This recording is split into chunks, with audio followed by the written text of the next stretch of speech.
War has been a central part of the history of the United States, from its birth as a nation to its role in the modern world. Battles have been fought with everything from bayonets to bomb threats. We all know the atomic bomb is very dangerous. Since it may be used against us, we must get ready for it. Today, violence is spilling over borders in Europe and the Middle East. Who in the Lord's name does Putin think gives him the right to declare new so-called countries on territory that belong to his neighbors? Turbulence is brewing in Northeast Asia. North Korea's cyber capabilities have been manifest in the world, and they work with all kinds of cyber criminals. And everywhere, it seems, there are looming threats of fracture, isolation, and authoritarianism. What dangers do global powers pose to one another? What strategies are effective in discouraging conflict? Should technological developments reassure or alarm us? This is The State of the World, a series of 5 conversations hosted by the University of California Institute on Global Conflict and Cooperation. I'm Lindsay Morgan, Associate Director of IGCC. In each episode of this series, I'll talk with some of the best thinkers from across the University of California about the biggest global challenges that will shape our future. In our last episode, I spoke with Susan Shirk and Tai-Ming Chung about the United States' evolving relationship with China. This is episode 2, War.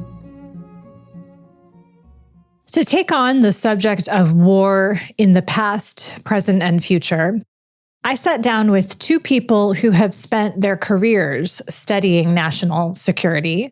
Neil Narang is IGCC's Research Director for U.S. and Global Security Initiatives and an Associate Professor of Political Science at UC Santa Barbara. He is a longtime global security expert. U.S. seems to be confronting a very rapidly changing world. There appears to be a revisionist Russia that is redrawing the map of Europe. It's challenging what we know about deterrence. It's challenging long-standing arms control agreements. And the specter of nuclear confrontation seems to be looming large. Brandon Kinne is an associate professor of political science at UC Davis, whose work involves the changing global security environment. Yeah, a lot of my recent work has been trying to kind of pick up on these dynamics where you've got not only intensified great power competition, but you also have great powers that are supporting terrorist organizations, that are being supported by pro-government militias. And there's a lot more players than what we saw during like the Cold War, for example. Brandon, you just used the term great power competition, and it's something we've heard increasingly over the past several years. It seems to be one of those buzzwords that captures what we're most concerned about right now. 20 years ago, it was the war on terror. I want to ask both of you to explain what you think is driving this concern about great power competition. What has changed in the world? Neil, why don't you start? If you go back to the decades following World War II, people would characterize that period as a period of maybe some great power competition between the United States and the Soviet Union. But with the collapse of the Soviet Union and at the end of the Cold War, people would describe the 30 years following the end of the Cold War as a unipolar moment, a moment where the United States basically stood alone in its capacity to project power globally. This period is often referred to as the Pax Americana. It was characterized by a substantial decline in interstate war, and it was by no means peaceful. There were high levels of civil conflict, but the U.S. was basically unrivaled for about 30 years in its power and ability to project power. This unipolar moment seems to be giving way, and that give way is probably what's generating a lot of the anxiety. I think some people would argue that we're in a tripolar moment instead of a bipolar moment. That is, we have 2 peer or near-peer competitors, whereas the Cold War was characterized by a single peer or near-peer competitor. This is particularly true in the realm of nuclear security, where Russia has a force that rivals that of the United States, and China has made every indication that they intend to seek a similar size force. So There's a lot of talk about how this time is different with respect to tripolarity, and that we don't know how many of our old constructs and tools are applicable in this world. As an interesting sort of side note, in my personal experience, I was working in the Pentagon during the Obama administration, just as we were coming out of the global war on terrorism, and this concept of great power competition was coming back into the conversation about strategy. And there were real questions. Did the Pentagon have the right strategies for this new world? Did it have the right force? Had we been buying the wrong things? Were we structured correctly? So I think if there were two differences that pop out in my mind, the first is tripolarity versus bipolarity. And the second is the real strategy shift, the shift from counterinsurgency, counterterrorism to great power competition, and what that meant for our readiness. Brandon, what do you think? I think one of the big challenges that we'll have to kind of try to wrap our heads around, both as academics and policymakers, is whether the concepts and terms that we've often relied on to describe great power politics, whether they continue to be relevant. So this tripolar, bipolar construct is really influential. It comes out of a lot of kind of traditional realist ways of viewing the world, where the focus is the world is a nasty place, and we need to make sure as countries, as governments, as leaders, or as even the public influencing our leaders, we need to make sure that we're secure, right? Relative to all of these threats out there. And countries claiming they could be our friends or our allies, we don't really know if they're our friends or allies. So, what's the best thing to do? It's to increase your own security, right? Whether you do that through just defense spending domestically, or through, forming partnerships with other powerful countries. That's kind of the very dominant way of viewing the world from this traditional realist perspective. And the way that I see the conversations emerging these days, it's largely along the lines of what are we in now, right? So we've got this unipolar moment that Neil did a really nice job of summarizing post-Cold War, but I don't think we have any historical analogs for what we're calling tripolarity today, what that has looked like in the past. We've never had situations where you've got all of these new technological innovations where governments can extend their power globally. We've never had situations where there's so many non-state actors that are still influential and working oftentimes on behalf of governments who are supporting those non-state actors, terrorist groups being the most obvious case. We've never had a situation like this where there's just so much uncertainty about how we even go about measuring something. Like what counts as, tripolarity versus bipolarity versus multipolarity.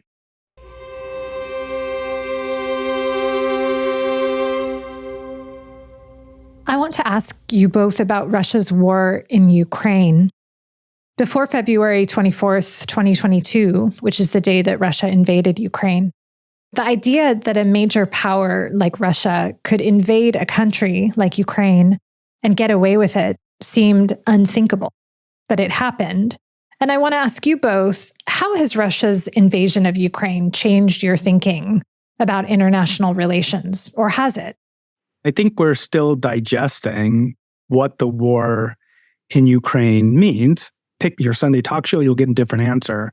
From my perspective, it's really odd to see the levels of destruction. We used to think, or we had gotten comfortable thinking of interstate war, big wars between countries to be kind of anachronistic. It's old. It's from my parents' generation.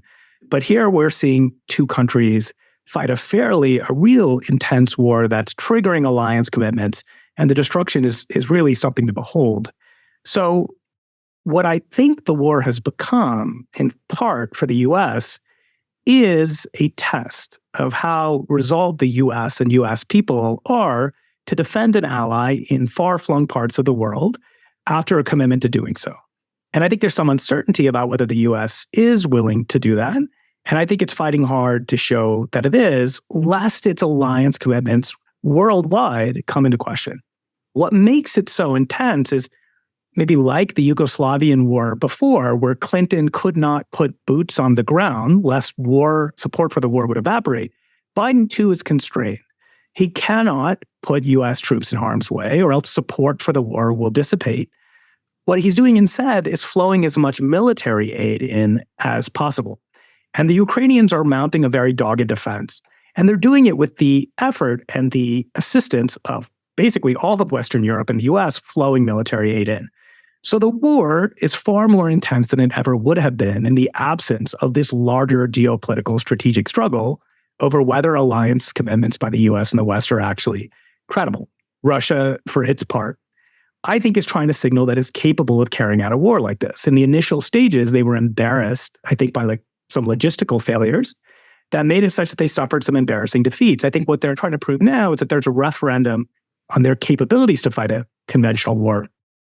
And they're willing to fight extensively to resolve uncertainty, to prove that they in fact have the capabilities they say they do. And these two efforts to resolve uncertainty about the US resolve towards alliances and Russia to clear up uncertainty about its capabilities is coming head on in this one theater. So the war is long and drawn out because there are so much more at stake than the immediate issues around Ukraine and the territorial claims in that area. It's about something much bigger. Brandon, I want to ask you your take on what the biggest effects of Russia's ongoing war in Ukraine are. Neil mentioned shifting alliances, for example. And I also just want to ask you, personally, how has it changed your thinking? Has it? We really did not do a good job of predicting the invasion of Ukraine. We meaning like academics and scholars who study these types of issues. There were, a few people who I think pointed out that there was a very high probability that Russia would invade, but the general consensus was that it was a bluff, that Russia was trying to extract as much as it could out of Ukraine in terms of political concessions without actually crossing the border and invading.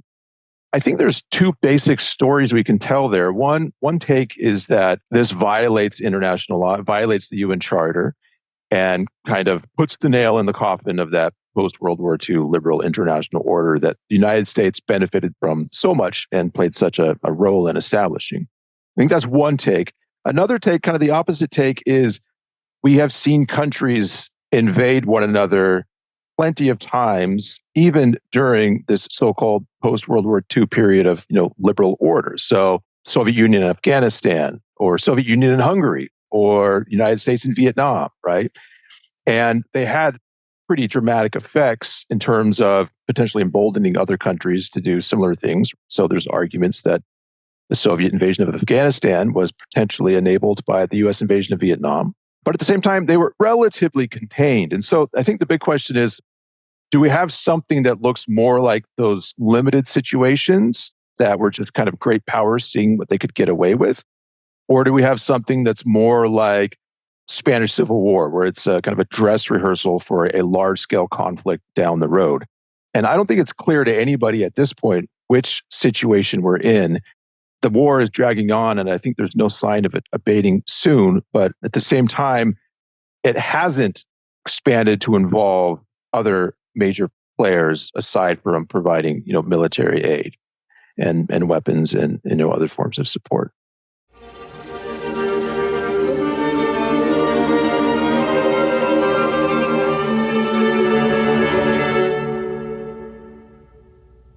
I want to move on to talking about deterrence, which is not a word I thought a lot about before I came to IGCC.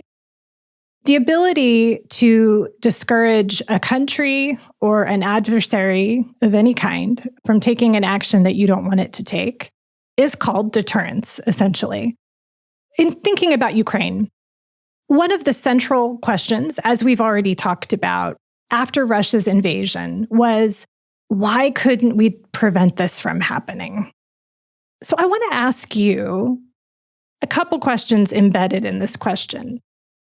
First, help us understand deterrence as an important guiding framework for this country, for the US, in terms of peace and security, like in tangible form. What does that mean? And then I want to ask you, does it work? Or is this a concept that needs to be challenged? Let me break it up in a couple ways, maybe two or three ways, and try to give maybe somewhat of a coherent answer here. And let me start with, does deterrence work in principle? In some everyday way, we all know what deterrence is because we deploy it in our everyday life. We threaten, for example, to punish our children if they followed through on some dangerous or disobedient act. We say, if you do that, we will, take away a toy. And I think there are good reasons to think that deterrence internationally, that same concept works. If you cross this border, we will launch weapons at you. One reason to think that it might work is I think it's safe to assume that most countries have more maximal demands than they actually have satisfied at the moment.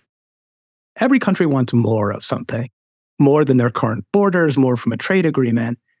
And yet these conflicts of interest, which are ubiquitous, they rarely lead to fighting and war and the costs associated with it. I suspect because deterrence is working. Although countries have more demands and needs, it is not worth pursuing their maximal interests because they'll suffer the cost. I think that's deterrence working. I think it's an entirely separate question to ask, well, is what the US is doing on a day-to-day basis actually effective at deterrence? And I think that's a different question because we do a lot, and I don't know if all of it's working. Over the last decade, the US budget for Department of Defense has exceeded over $700 billion. And mind you, this was a time we typically think of as peacetime. A budget of $700 billion, which is in excess of the next 10 countries combined. And I think we'd be justified in asking, is everything we're doing with this budget essential for making deterrence work? The agencies I interacted with at the Pentagon would commonly and frequently evoke that the reason we're spending money, the reason we have 40 carriers rather than 35, the reason that we're forward deploy here rather than here is that it's essential for making deterrence work. And in the absence of these efforts, deterrence would fail and the world would fall into chaos. Now, this may be true, but it also may not be true. It might be wasted effort. But people listening might be wondering, well, who cares if it's wasted effort? Why not overdetermine the outcome? If we're throwing $800 billion towards, guns versus butter, isn't it okay if, in fact, it's maybe keeping peace, maybe it's not? Well, it's taking away from other real priorities. It could go towards universal pre-K, women's health, innovations, universities. So we're throwing a lot of money, and I think one would be reasonable to ask, has everything we've done towards deterrence worked? And how do we know? And I don't know if we have a good way yet as an analytic community to determine whether deterrence has been effective. Neil, what you described deterrence to be is essentially a form of coercion, even at the parent-child level. If you don't, get your jacket on so that we can go to school, we're going to take away that toy. And it assumes that we can accurately understand how the child or how the country is thinking about what they want in terms of gains and loss. It assumes that they assess the costs and the trade-offs the way that we assess the costs and trade-offs. But are there cases where, and I'm thinking here about China's interest in Taiwan, I'm thinking about Russia's historic, vast narrative of Ukraine as part of some empire. I'm thinking of the issue of Palestine as a deep, deep issue. Are there cases where the way that we might think about the risks and the benefits just don't apply? And you can't deter people with this kind of a framework. Brandon, I'll kick that over to you. I think that logic is not really applicable to governments because governments are accountable to publics. And it just doesn't make a lot of sense for a government to commit itself to an action that could potentially be destructive to the country overall. I think where we do see the limits of deterrence logics is when we bring in non-state actors like terrorist organizations, right? And this is one of the challenges that the US government and all governments has had to deal with is we've got these logics of deterrence. So we don't want you to do X, so we're going to threaten you with Y if you do X. With governments, the logic kind of makes sense. But with non-state actors like terrorist organizations who are committed to doing X no matter what, that's the types of situations where deterrence might fail. And so we've always viewed deterrence as being distinct from more cooperative ways of getting countries to do what we want them to do. So deterrence is the stick and more kind of engagement, cooperative strategies, those are the carrots. But these really shouldn't be viewed as like competing strategies. They should be viewed as kind of an overall package of how we get actors, whether it's governments or terrorist groups or anybody else, to do what we want them to do and to not do what we don't want them to do. And that can involve using things like carrots in particular situations as a complement to deterrent strategies. Lindsay, I think you raised a really interesting question, by the way, which is, is it possible that this isn't just sort of homo economicus? We're dealing with somebody instead who has a very different valuation of the issues at stake. So it's their homeland, or they attach some sort of sentimental value to the stakes that we haven't fully appreciated, and they're willing to fight much harder. And maybe this is Palestinian territory or the Ukrainian territory. And I think this is a phenomenon that I think, social scientists have puzzled over this a little bit. They're called scorched earth strategies, which is, where people would sooner sow salt into the earth and make the land completely useless than have it be taken over. So how do we make sense of these moments where we have different valuations of the issues at stake? And one side clearly has something that transcends material value. So yeah, deterrence, I think, gets complicated. And there's all of these other issues too in behavioral economics about how people see gains and losses, depending on how they're framed, that makes deterrence far less simple than just, if you do this, we will do this, so stop. I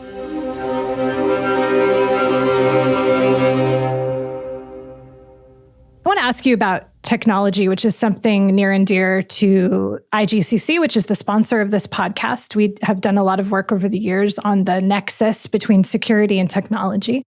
We all have thought about, read about, been scared by the idea of drones, of cyber attacks, of artificial intelligence. We certainly have a sense, all of us, that it is changing the world, that it could change war, it could change conflict, it could change the way we think about peace. And I guess the big question that we all wonder is it going to make us safer, or is it going to make us more vulnerable? Excellent question. And I think the answer to how technology is changing war, changing global security, it's not entirely clear. And maybe I could put a little bit of context around that. I study nuclear weapons.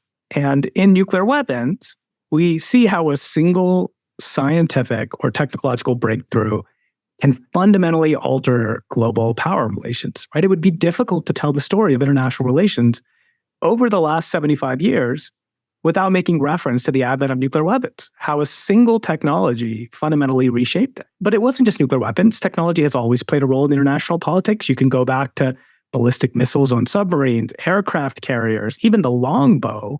Different technologies have changed how wars are fought and how states have conducted relations in peacetime. So technology has always affected war, and in some moments, it's fundamentally reshaped international relations. So I think there are significant advancements coming along in terms of autonomous weapons, artificial intelligence, hypersonic vehicles, additive manufacturing, stealth, precision. All of these things are accelerating, all of these trends, and they're coming on board now. And it's giving the widespread sense that the world is on the precipice, once again, of a big shift with all of these technologies. And for good reason. Amazon is using drones to deliver, drugs, prescription drugs now. Additive manufacturing is being used to build homes for refugees across the world. And we all have been hearing about what AI can do to make our lives easier and more productive.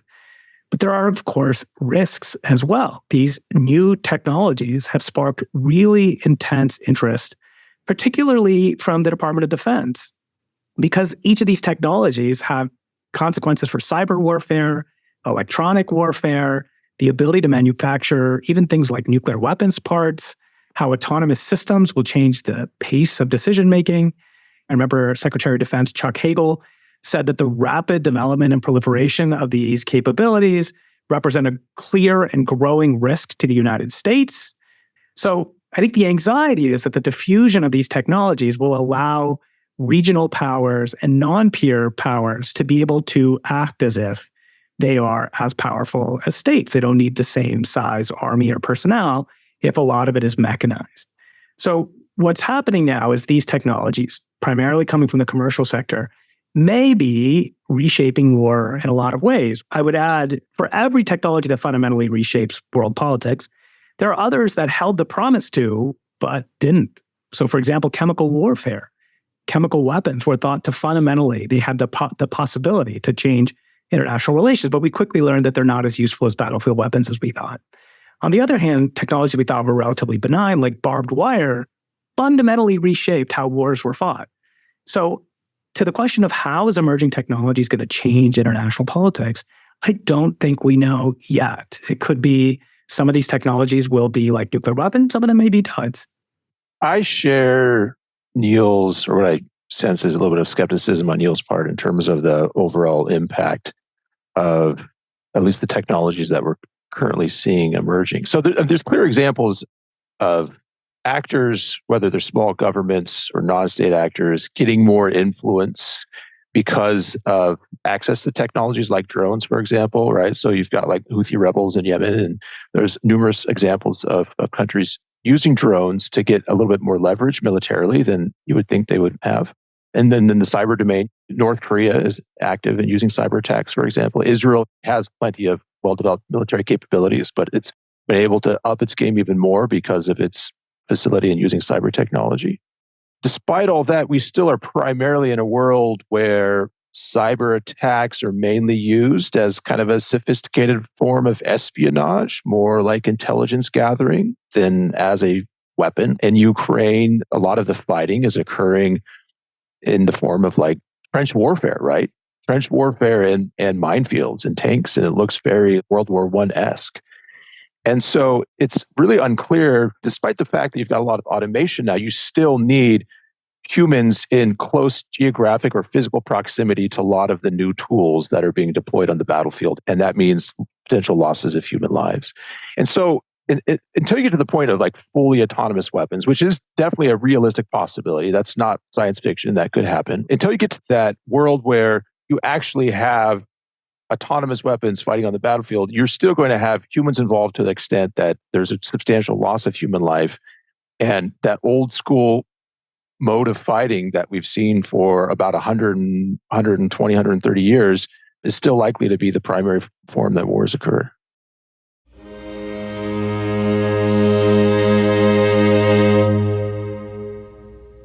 How is the role of the United States changing in this tumultuous, evolving environment? We're looking at another presidential election year here in the U.S. How might the U.S. role change depending on who's elected? Well, we know that under the Trump administration, defense cooperation declined in terms of the new partnerships that the United States developed with other governments. And I think that's not the right way to go about doing this in terms of using U.S. national security resources globally. There needs to be, I think, generally more cooperation, and it could take the form of cooperation where the U.S. is kind of at the forefront, but it doesn't have to take that form. There's a lot of evidence that multilateralism is generally successful at solving problems if countries are committed to it. The idea of relying on military alliances as the primary form in which defense cooperation occurs is, I think, especially problematic. I mean, the classic usage of a military alliance is you and I form a partnership where if either of us is attacked, then we will defend the other, right? So that's a defense pact. And that works well when you are in the world where primary threat is other governments, and interstate competition is what everyone is concerned about. But when you're dealing with a more complex environment and you've got even middle powers or weaker powers that are able to utilize new technologies to exercise a lot of influence, you have to be more proactive, right? Alliances are very reactive by definition. We react to some threat or to some attack by pooling our forces and fighting back. What we need instead is proactive solutions, which primarily take the form of bilateral agreements that governments have prioritized increasingly in the past 10 to 15 years, where they're doing things like agreeing to institutional frameworks that allow them to share intelligence, that allow them to coordinate their defense policies, that allow them to engage in like joint training and officer exchanges, joint military exercises. And all of those more proactive approaches, I think, are generally going to be more successful at dealing with the complex security environment that we see out there today.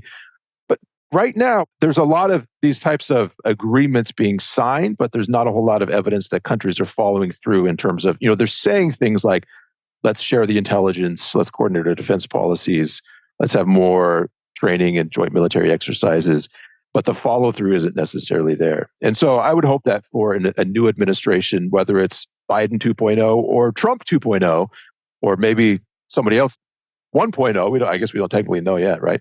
I would hope that there would be a stronger emphasis on actually following through on the partnerships that we've already forged and building new partnerships and following through on those as well.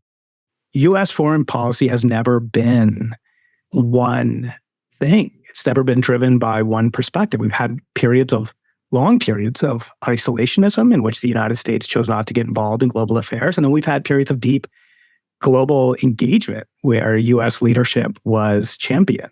And if you just go back to the last 3 presidents, you have presidents who were willing to engage more in the world. The Trump administration was called anti-globalist, nativist, isolationist. And then you have the Biden administration, which has been a departure from that still.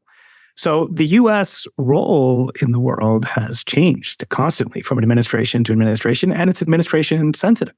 I guess my personal take, and part of this is as a citizen and sort of patriot, but part of this is me just being a social scientist, I do think that the U.S. should lead more, particularly with its allies and partners. The social science part of me is drawing from these theories of privileged groups and how to solve collective action problems using privileged groups, but the part of me that just thinks that the U.S. should be engaged because there is a world order that the U.S. benefits from, and it should fight to maintain that a little bit. Does it want to lead a group of Western allies and partners who are held together by shared common liberal values and open economies, or does it want to pull back and sort of be more concerned with its own domestic interests? In short, I don't know the answer to it. I would like to go with the leadership route. I think its role should be to solve coordination problems and to try to pull allies together towards common purpose. But I don't know where it'll end up, and I hope it's the latter. I don't know if it'll be the former. Neil and Brandon, really good to talk with you guys. I feel like we barely hit the tip of the iceberg, but I really appreciate your thoughts. Thanks for being with us on Talking Policy. Thanks, Lindsay. Thanks, Lindsay.